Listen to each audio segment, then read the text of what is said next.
विद्यार्थी मित्रों, आज हम स्टैंडर्ड 9th GSEB का जो कोर्स है उसमें हिंदी सब्जेक्ट के अंतर्गत लेसन नंबर 14 जिसका शीर्षक है युग और मैं, इस लेसन के क्वेश्चन आंसर देखेंगे। क्वेश्चन नंबर 1, निम्नलिखित प्रश्नों के उत्तर 5-6 वाक्यों में लिखिए। फर्स्ट क्वेश्चन है, कवि के हृदय में कैसी व्यथा है?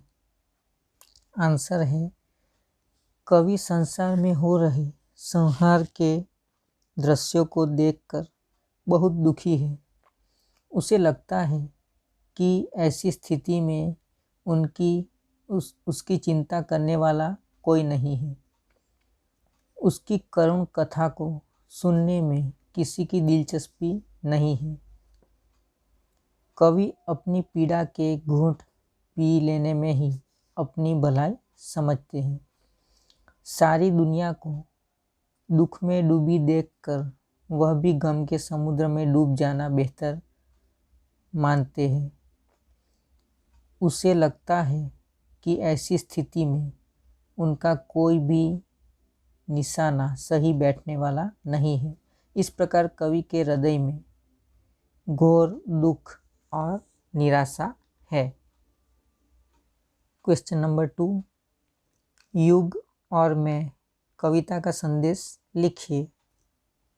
आंसर देखिए। युग और मैं कविता में कवि ने संसार की स्थिति के संदर्भ में अपनी स्थिति देखी है। कवि कहते हैं कि प्रायः मनुष्य अपनी मामूली पीड़ा को भी बड़ी मानने लगता है। उसे लगता है कि उसके अस्तित्व का कोई महत्व नहीं है। प्रस्तुत कविता के माध्यम से कवि कहना चाहते हैं कि दुनिया की स्थिति देखकर मनुष्य को कभी हताश और निराश नहीं होना चाहिए। उसे आत्मविश्वास पूर्वक पूर्ण जीने का प्रयत्न करना चाहिए। यानी यहाँ पर कवि ने मनुष्य जीवन में किसी भी परिस्थिति में हताश या निराश नहीं होने की बात की है। क्वेश्चन नंबर 2, निम्नलिखित प्रश्नों के उत्तर 2-3 वाक्यों में लिखिए। क्वेश्चन नंबर 1 देखिए, बुद्धि और हाथ किस कार्य के लिए है? आंसर देखिए। बुद्धि का कार्य संसार के अज्ञान को दूर करके यहाँ छाई जड़ता मिटाना है। हाथों का काम बुद्धि के मार्गदर्शन में पृथ्वी को स्वर्ग की तरह सुंदर बनाना है। क्वेश्चन नंबर 2, ज्ञान और पृथ्वी की कैसी स्थिति हो रही है? आंसर है, ज्ञान अपनी गहराई खो रहा है। पृथ्वी दुख के समुद्र में डूब रही है। क्वेश्चन नंबर 3 देखिए, मानव की क्या स्थिति हो गई है? मानव ईश्वर बनने का प्रयास कर रहा था। उसे सारी सृष्टि पर अपना नियंत्रण स्थापित करना था, परंतु आज वह सब छोड़कर अपने ही विनाश में लग गया है। क्वेश्चन नंबर 4, आज मनुष्य किस संघर्ष में रत है? आंसर है, आज लोग एक दूसरे को परास्त करने में लगे हैं। परास्त यानी कि हराने के लिए। एक नए संसार की रचना के लिए मनुष्य वर्तमान जगत के वैभव का नाश करने में लगा है। आगे देखेंगे एक एक वाक्य में प्रश्नों के उत्तर। सूचना देखते हैं। क्वेश्चन नंबर 3, निम्नलिखित प्रश्नों के उत्तर एक एक वाक्य में लिखिए। क्वेश्चन नंबर 1, युग और मैं कविता के रचनाकार का नाम बताइए। आंसर है, युग और मैं कविता के रचनाकार नरेंद्र शर्मा है। क्वेश्चन नंबर 2 है, गगन और धरती से क्या हो रहा है? आंसर है गगन से आग के गोले बरस रहे हैं और धरती से ज्वालाएं उठ रही है। क्वेश्चन नंबर 3 है, 7 समुंदर में क्या हो रहा है? आंसर है 7 समुंदर में हिंसा की आग से पानी खौल रहा है यानी कि उबल रहा है।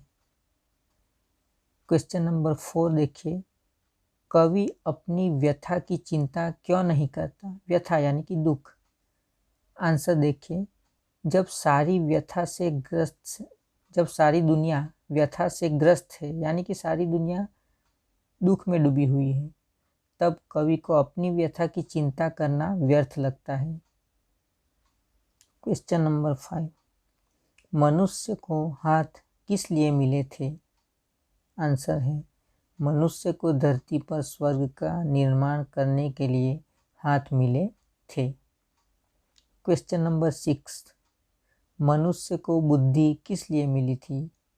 आंसर है मनुष्य को संसार के अज्ञान को हटाकर जड़ता मिटाने के लिए बुद्धि मिली थी। क्वेश्चन नंबर 7, मनुष्य ने कौन सा काम अधूरा छोड़ दिया?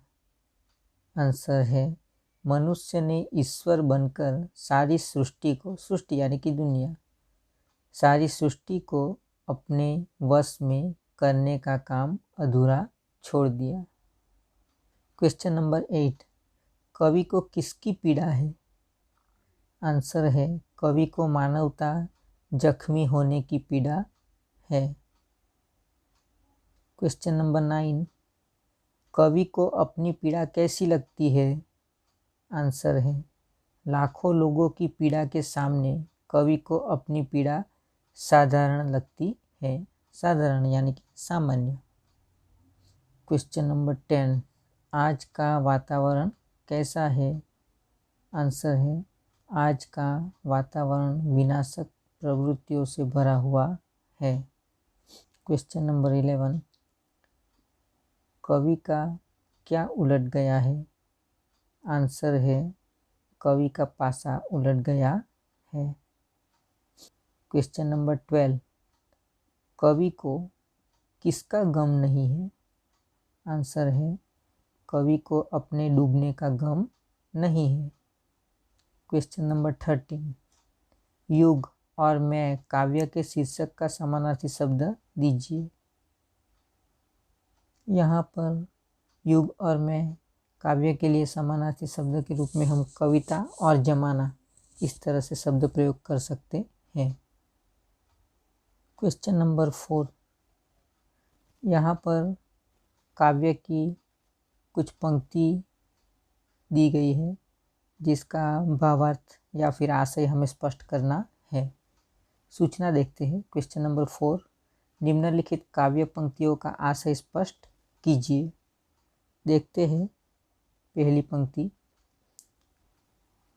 मानव को ईश्वर बनना था, निखिल सृष्टि वश में लानी, काम अधूरा छोड़ कर रहा आत्मघात मानव ज्ञानी, सब झूठे हो गए निशाने, तुम मुझसे छूटे तो क्या।